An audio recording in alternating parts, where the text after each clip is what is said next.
Welcome to political bridge. ఇప్పుడు రాష్ట్రంలో జరుగుతున్న రాజకీయ పరిణామాలని గమనిస్తే కావాలనే వైసీపీ పార్టీ రాష్ట్రంలో శాంతి భద్రతలకు విఘాతం కలిగిస్తుందేమో అని అనిపిస్తుంది. ఎందుకంటే ఈ మధ్య చూసుకుంటే వరుసగా వైసీపీ వారు కావాలనే రెచ్చగొట్టేటట్టు వ్యాఖ్యలు చేస్తున్నారు.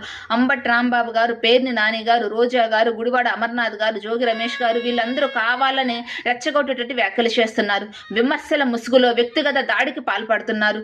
ప్రజలందరూ కూడా ఈ విషయాన్ని గమనిస్తున్నారు, ఎవరు ఏ విధంగా బిహేవ్ చేస్తున్నారు అనేది.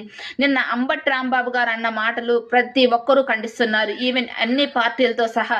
కానీ జగన్మోహన్ రెడ్డి గారు నిన్న అంబటి రాంబాబు గారికి ఫోన్ చేసి పార్టీ నీకు అండగా ఉంటుంది అని భరోసా ఇచ్చారు. అసలు ఒక పార్టీ అధినేత పార్టీలో ఉన్న నేత తప్పుగా మాట్లాడి తప్పుడు వ్యాఖ్యలు చేస్తే ఖండించాల్సింది పోయి అండగా ఉంటాము అనడం ఎంతవరకు కరెక్ట్? నిన్న జగన్మోహన్ రెడ్డి గారు కనుక అంబటి రాంబాబు గారు అన్న మాటల్ని ఖండిస్తే జగన్మోహన్ రెడ్డి గారి పట్ల ప్రజలు కొంతైనా ఇంప్రెస్ అయ్యేవారు. అలా కాకుండా కాపు కుల నేత అంబటి రాంబాబు గారి మీద దాడి జరుగుతుంది అని ఇక్కడ కులాల మధ్య విద్వేషాలు తీసుకొచ్చేటట్టు వైసీపీ వాళ్ళు వ్యాఖ్యలు చేస్తున్నారు.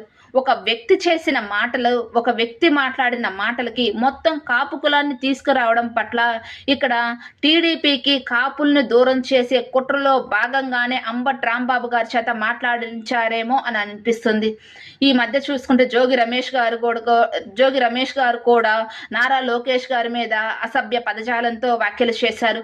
ఇవి పరిణామాలన్నీ చూసుకుంటే కావాలనే వైసీపీ వాళ్ళు రాష్ట్రంలో శాంతి భద్రతలకు విఘాతం కలిగిస్తున్నారు, తద్వారా ప్రజల్లో సానుభూతి పొందడానికి ప్రయత్నిస్తున్నారు, అందులో భాగంగానే ఇలా మాట్లాడుతున్నారేమో అని అనిపిస్తుంది. మీరేమంటారు? కామెంట్ చేయండి. వీడియో నచ్చితే లైక్ చేయండి, షేర్ చేయండి, సబ్స్క్రైబ్ చేయండి. Thank you.